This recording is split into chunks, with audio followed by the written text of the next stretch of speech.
Bueno, buenos días a todos. Vamos a comenzar la sesión. Bueno, en primer lugar, muchas gracias por asistir. En esta sesión general nos vamos a hablar acerca de la endometriosis. Es una sesión que hemos preparado en conjunto.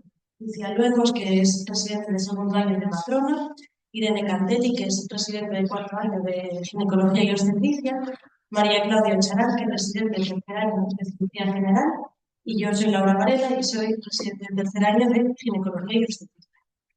La hemos dividido en cuatro partes. Empezaremos comentando el concepto actual de la endometriosis, la importancia clínica y epidemiológica que tiene y la fisiopatología. Luego, Lucía os hablará acerca de la importancia de la prevención y las medidas higiénico-dietéticas. Irene os contará cómo se realiza un diagnóstico de endometriosis y el tratamiento farmacológico. Y María Claudia, el tratamiento quirúrgico.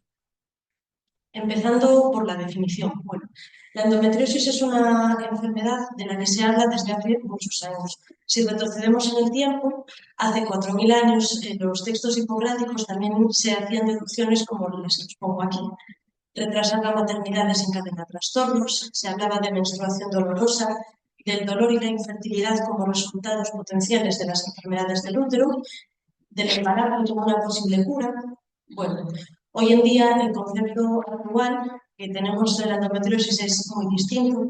Decir que sobre todo fueron en los últimos años donde se hicieron muchos estudios acerca de la endometriosis y me gustaría que os quedarais con conceptos claros de esta definición para entender las bases de la enfermedad. Es una enfermedad inflamatoria, crónica, hormonodependiente y que en algunos casos puede ser progresiva. Consiste en el crecimiento y aparición de tejido similar al endometrio fuera de la cavidad uterina, principalmente en el peritoneo y en los ovarios, y que tiene una gran tendencia a la recurrencia. Además, también sabemos que puede afectar a otros órganos y tejidos, por lo tanto, la consideramos una enfermedad sistémica. Afecta aproximadamente al 15% de las mujeres en edad reproductiva. Y es importante diferenciarla de otros conceptos que a veces se confunden y que no son sinónimos, como la dismenorrea. No todas las mujeres con endometriosis van a tener dismenorrea, ni todas las dismenorreas son endometriosis. Si hablamos de porcentajes, de las mujeres diagnosticadas de endometriosis, entre un 6 y un 11% pueden estar asintomáticas. Las mujeres que tienen dismenorrea, la endometriosis puede llegar hasta un 45%, pero no todos los casos. En mujeres con esterilidad, la endometriosis se sitúa en un gran porcentaje de ellas, puede llegar hasta un 30 y un 50%. Y mujeres con dolor pélvico crónico, la endometriosis explicaría entre el 5 y el 21% de los casos. Por lo tanto, es una enfermedad difícil de diagnosticar muchas veces y compleja. No solamente afecta a la salud física, sino que genera un gran impacto en la calidad de vida de las mujeres, afectando a esferas tanto psicológicas, social, familiar, laboral y económica. Por lo tanto, es una enfermedad subvalorada e infradiagnosticada, con una necesidad de un abordaje multidisciplinar. Existen muchas teorías que intentan explicar las bases fisiopatológicas de esta enfermedad. Quizás la más conocida y aceptada es la de Samson, que explica la aparición de los grupos endometriósicos a raíz de una menstruación retrógrada. Como digo, existen muchas otras teorías y en los últimos años las teorías que salen es que además de factores inductores, también existe una susceptibilidad genética.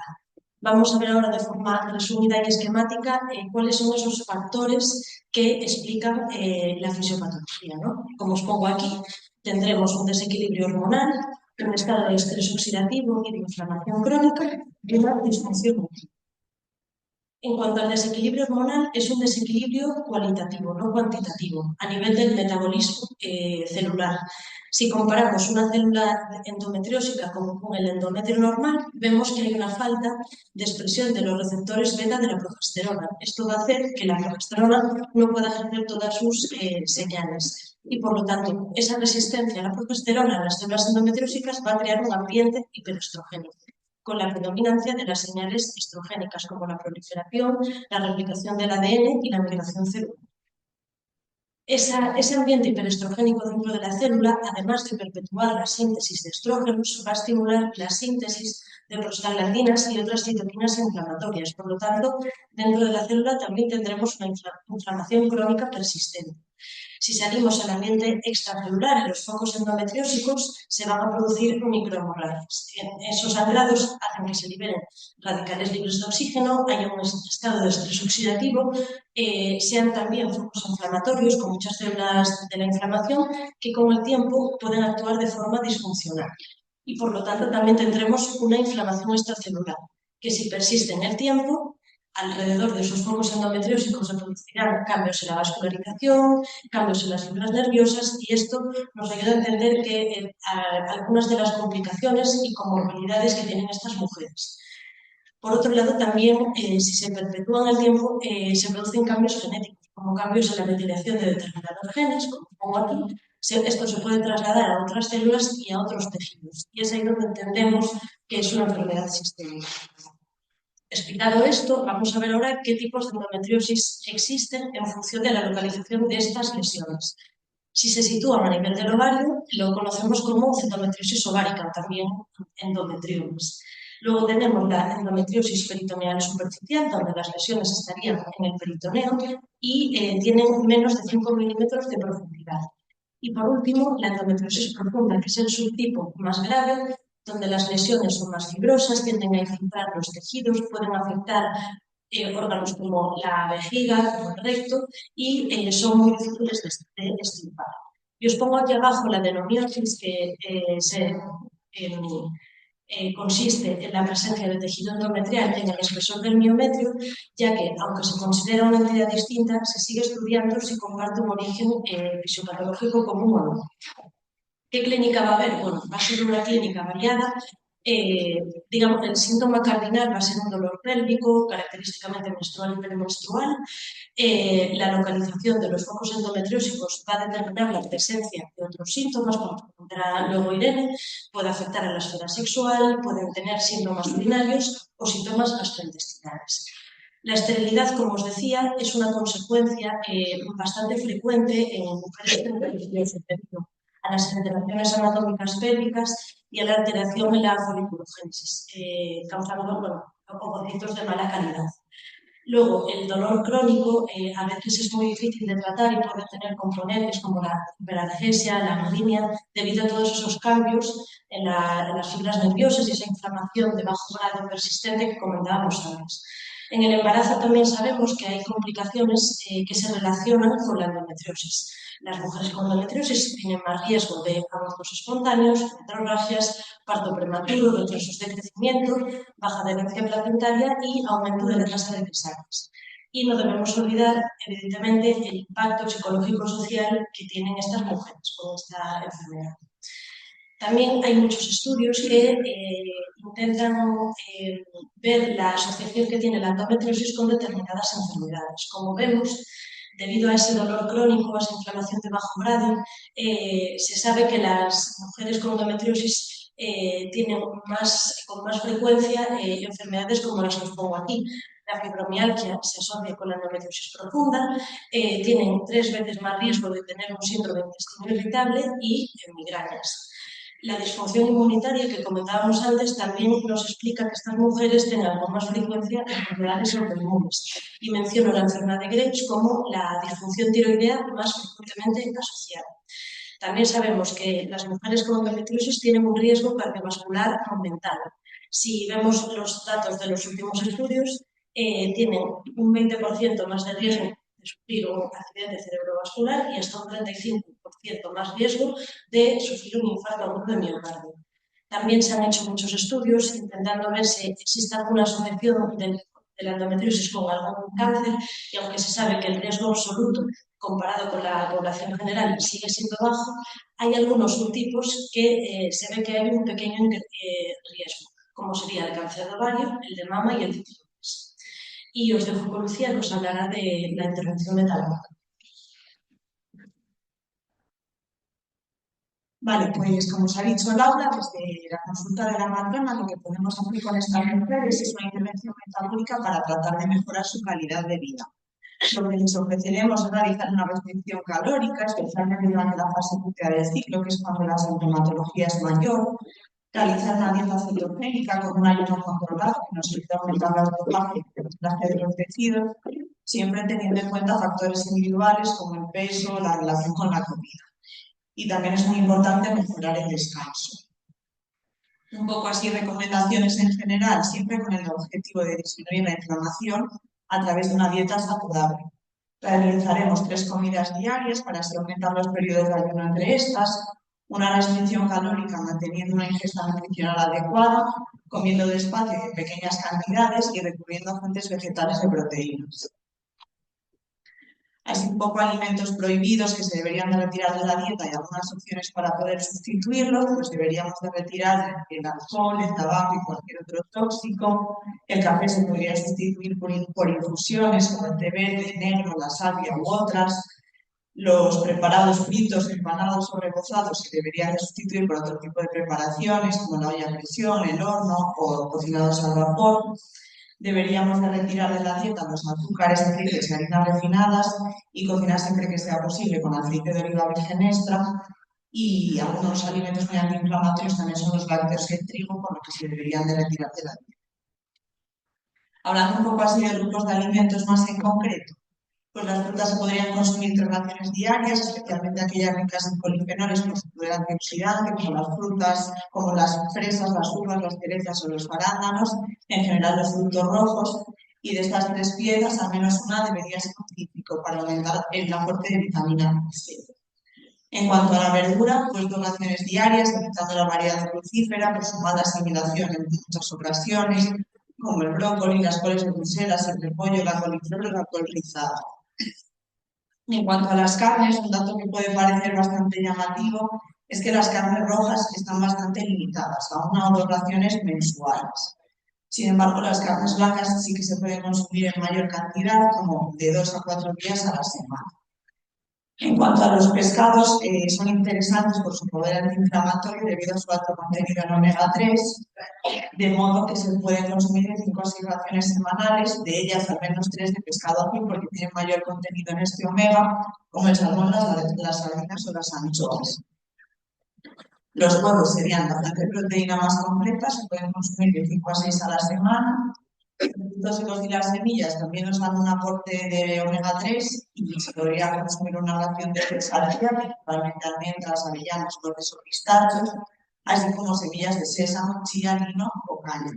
Se pueden preparar con yogures, ensaladas o de las preferencias de las mujeres.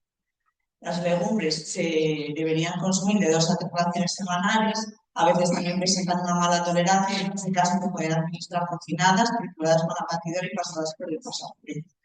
Las hierbas y las especias nos pueden ayudar también con su efecto antiinflamatorio, especialmente el jengibre, la cúrcuma, que combinada con la pimienta de cayenne aumenta sus efectos y su capacidad de absorción, también el ajo.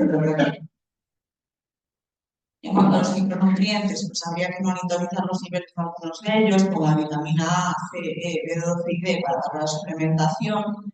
Y el calcio es algo a lo que debemos de prestar atención porque los tratamientos que disminuyen los niveles de estrógenos pueden aumentar el riesgo de desarrollar osteoporosis, por lo que habría que valorar la suplementación con calcio y vitamina D para la protección de los huesos. En cuanto a la actividad física, también puede ser una herramienta útil con estas mujeres porque favorece la liberación de endorfinas con su efecto analgésico, ayudando así a controlar el dolor, mejora la circulación y reduce los niveles de estrógenos circulares. La actividad física recomendada sería ejercicio físico aeróbico de moderado a intenso, siempre acompañado de un fortalecimiento muscular, evitando el ejercicio físico de impacto. Hablando un poco así de suplementación, pues podríamos recurrir a los probióticos, especialmente los lactobacilos, porque como ya nos comentó Laura, es una enfermedad sistémica que provoca inflamación a nivel de otros órganos distintos al aparato genital, entonces pues los probióticos nos podrían ayudar a restaurar un poco la microbiota. Luego las semillas de uva o el té verde inhibirían la actividad de la aromatasa productora de estrógenos, los omega, la vitamina C, la vitamina y el zinc mejoran la producción de progesterona y GABA, disminuyendo así la inflamación y los niveles de histamina. El RIS modularía el receptor de estrógenos, la vitamina D regula la función inmunológica y hormonal y combinada con el calcio aumenta su absorción para prevenir así la osteoporosis. Y el magnesio, la vitamina B6 y el yodo tienen un efecto antiinflamatorio, también promueven el metabolismo saludable del estrógeno y nos ayudarían a la formación de progesterona. Y bueno, ahora os dejo con mi compañera Irene, que os va a hablar del diagnóstico y del tratamiento médico. Bueno, pues ¿cómo se diagnostica la endometriosis? Lo primero es realizar una buena historia clínica.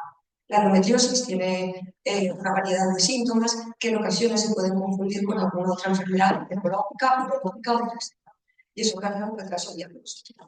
También deberemos realizar una exploración física lógica con una tomografía transvaginal, y en ocasiones será necesario pedir alguna prueba complementaria.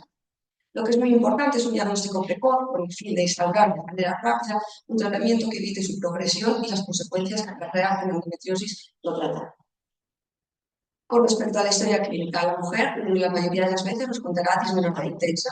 Es verdad que no todas las mujeres que tienen dismenorrea van a tener endometriosis, pero es uno de los principales síntomas.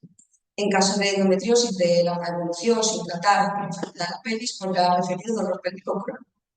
Otra sintomatología típica que presentan estas mujeres es dispareunia, disuria, hematuria, y en ocasiones disquecia y en un pequeño porcentaje acompañada de ortorragia, náuseas o vómitos asociados a la menstruación, y en otras ocasiones llegaremos al diagnóstico de endometriosis en contexto de estudio de esterilidad, ya que como dijo Laura, la endometriosis es una de las principales causas de infertilidad. Con respecto a la exploración física ginecológica, puede haber multitud de síntomas isquémicos. Algunos de ellos son dolor al palpar en el fondo de la vagina y en los ligamentos uterosacros. Podemos encontrar algún nódulo doloroso en el fondo de la vagina, en los ligamentos uterosacros o en el recto. Dolor con el movimiento del útero. En el caso de endometriosis profundas y con adherencias, los ovarios, las trompas de falopio o el útero podrán estar fijos en la pelvis. Y de forma excepcional, pero si sucede sería patognomónico, podríamos visualizar de forma directa lesiones endometriósicas en la vagina o en el córtex. La ecografía transvaginal es el instrumento que más utilizamos los ginecólogos y que suele estar en todas las consultas, por lo tanto no será de gran ayuda. Algunos de los signos que podremos encontrar serán endometriomas de diverso tamaño, lo que denominamos kissing ovaries, que es cuando los ovarios se encuentran adheridos entre ellos del fondo del saco de Douglas, implantes en distintas zonas, el útero retraído, endoquistes adherenciales, el útero que no se desliza de forma clara. Hay que decir que la ecografía transvaginal en manos de ginecólogos expertos puede tener la misma sensibilidad y especificidad que la resonancia magnética. Por eso es muy importante en los pacientes que sospechemos una endometriosis complicada o profunda que sean derivadas a una unidad especializada. Con respecto a otras pruebas complementarias, en ocasiones deberemos solicitar una resonancia magnética, ya sea porque sospechamos una endometriosis, pero no vemos ningún signo en la ecografía, que eso puede suceder, o cuando ya sabemos que existe una endometriosis profunda y queremos delimitar bien las lesiones o de cara a una cirugía. Lo mismo sucede con la colonoscopia y la cistoscopia.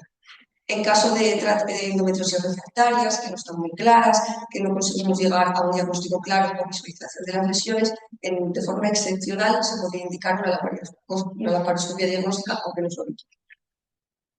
Y con respecto al tratamiento, uno de los mensajes más importantes de la sesión es que la endometriosis hay que tratarla siempre, aunque la mujer en ese momento se encuentre sintomática, porque queremos evitar a toda costa la progresión de la enfermedad, y en el caso de que se someta a una intervención quirúrgica, también es importante recordarles que tienen que seguir con tratamiento para evitar la recurrencia de la enfermedad.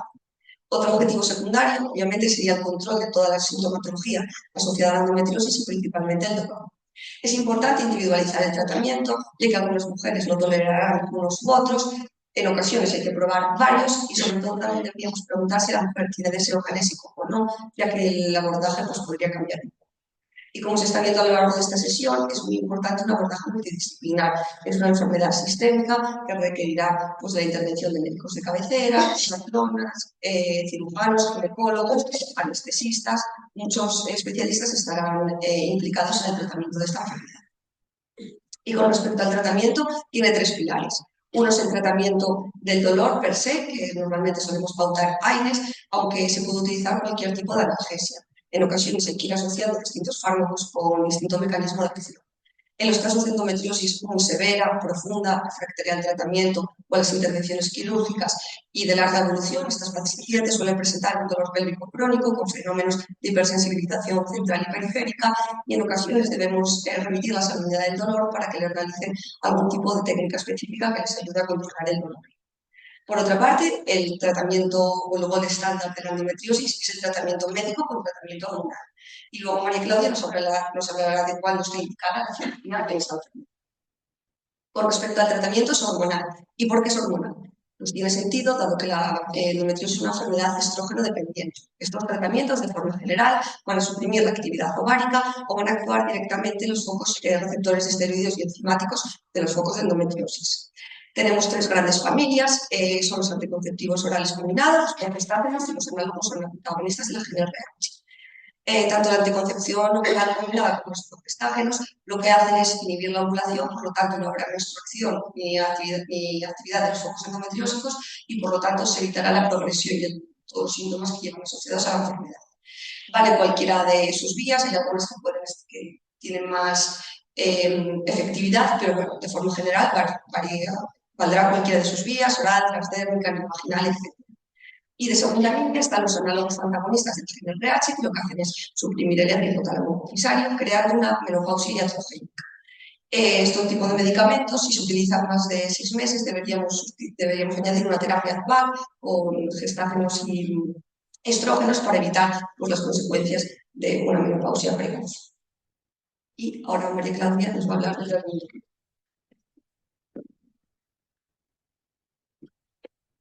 Buenos días, yo voy a explicar el tratamiento quirúrgico de la endometriosis. Las ideas claves que tenemos que tener acerca del tratamiento quirúrgico es que este es el último escalón en el manejo de estas pacientes. Tenemos que recalcar que a veces, incluso al realizar una intervención, las pacientes pueden quedar con dolor pélvico crónico y que la idea es, al entrar al quirófano, resecar todas las lesiones, dado que es una enfermedad inflamatoria con alta recidiva y si dejamos algún tipo de lesión, estas van a recurrir. Queríamos dividir el tratamiento quirúrgico en la cirugía urgente y la cirugía programada. Normalmente la cirugía urgente se va a realizar en aquellas pacientes con complicaciones secundarias e implantes. Estas suelen ser oclusión intestinal, obstrucción ureteral o, por ejemplo, rotura de los quistes endometriomas o torsión ovárica secundaria a estos quistes. Para el caso de la cirugía programada, es muy importante, como hemos recalcado todas las expositoras, que esto es un manejo multidisciplinar. Tiene que haber un estudio de extensión largo, tener muy bien identificados los nódulos, el tamaño, la profundidad y el grado de invasión o estenosis que causen estas lesiones para poder planificar una intervención correcta. Esta solamente se va a indicar en el caso del fracaso del tratamiento médico o, por ejemplo, en aquellos pacientes con endometriosis intestinal profunda que sean sintomáticas, como con dolor abdominal crónico o con cuadros de suboclusión recurrentes. Para explicar las técnicas quirúrgicas hemos querido dividirlas en aquellas genitales y aquellas endometriosis extragenitales. Para las endometriosis genitales mencionamos la cistectomía. Esto se utiliza en los endometriomas ováricos. Es importante decir, como ya hemos mencionado, que los endometriomas ováricos, la intervención es retirar el quiste y tener mucho cuidado al momento de esta disección, pues vamos a lesionar, pues, es muy probable que se lesionen los folículos ováricos. Hay que tener en cuenta la reserva ovárica de los pacientes y el deseo genésico de estas. Si los pacientes ya han completado su deseo genésico, se puede optar por una oferectomía, ya sea unilateral o bilateral, y siempre extirpando lesiones que se encuentran en otra localización. Para presentarles algunas imágenes, en este caso tenemos el útero y este es un endometrioma de 9 centímetros que se encontró en la laparoscopia. En este caso tendríamos que hacer la exéresis o oferectomía por la dificultad de la intervención. Esto es un endometrioma que ha sido abierto durante el quirófano y este es el contenido que tienen los quistes. Es un líquido achocolatado, acá podemos ver el útero y el otro ovario. En esta imagen podemos visualizar el útero, ambas trompas de falopio, un asa de intestino delgado y acá en el fondo del saco de Douglas podemos ver los implantes endometriósicos que se ven así enrojecidos o puntos negros, y todo esto tendría que ser extirpado con mucho cuidado durante la cirugía. Y acá podemos visualizar otra cosa importante de estas intervenciones, que son altamente complejas, porque todos los focos endometriósicos alteran la anatomía. Entonces, este es útero y estos son ambos ovarios con quistes endometriósicos, por lo que probablemente se tendría que realizar una histerectomía con doble oophorectomía si es que fuera el caso. Para hablar acerca de la endometriosis extragenital, vamos a comentar la afectación digestiva. Esto depende del grado de infiltración de las lesiones. En el caso de, y tenemos distintos tipos de excisión, vamos a hacer excisiones tipo shaping, por ejemplo, en aquellas lesiones que solo afecten la serosa. Se realiza la exéresis de la lesión del área de endometriosis hasta llegar a tejido sano. Una excisión discoide la referimos acerca de lesiones únicas o lesiones que sean menos de 3 centímetros o menos del 50% de la luz. Se extirpa la pared de manera completa hasta llegar a tejido circundante sano intestinal. Luego la zona extirpada se hace una sutura manual. En la resección segmentaria, como bien dice su nombre, realizamos una resección del área intestinal que está afectada. Esto se suele reservar para casos de lesiones que comprometen intestino o colon, causando estenosis, lesiones multifocales, más de 3 centímetros, o que ocupan más del 50% del luz. Para las endometriosis que afectan a la pelvice es un caso particular, pues tenemos que hacer un descarte de un tumor carcinoide, por lo que tendríamos que realizar una apendicectomía rectal. Para las endometriosis con afectación urológica también se puede realizar una excisión tipo shaping o resección de la pared completa, ya sea en la vejiga o uréter, con o sin reimplantes de uréteres. En unas imágenes, por ejemplo, este es un reporte de caso en donde a esta paciente años previos ya se le había realizado una histerectomía total con histerectomía bilateral y por persistencia de dolor se realiza estudios, se encuentran estos implantes en la región del sigma, por lo que se tiene que realizar luego una sigmoidectomía. Acá podemos ver implantes en ácido del intestino delgado y acá podríamos ver el apéndice con también implantes de endometriosis. Para terminar la sesión, queríamos hacer un resumen de los mensajes para llevar a casa. Esto es un poco las ideas que cada una queremos que todos se lleven. Que el concepto de la endometriosis es un desbalance hormonal, una inflamación crónica y una disfunción inmunitaria. Que una paciente tenga dismenorrea no es sinónimo de que tenga endometriosis. Que la necesidad del abordaje tiene que ser multidisciplinar. Las recomendaciones en las dietas antiinflamatorias con ejercicios de fuerza, que aunque la paciente esté asintomática, se tiene que tratar siempre, que el tratamiento médico es el gol estándar y que el tratamiento quirúrgico solo se realiza si existe un fallo del tratamiento médico. Y además, en el tratamiento quirúrgico es muy importante la decisión de todas las lesiones y de nuevo la evaluación por un equipo multidisciplinar. Muchas gracias.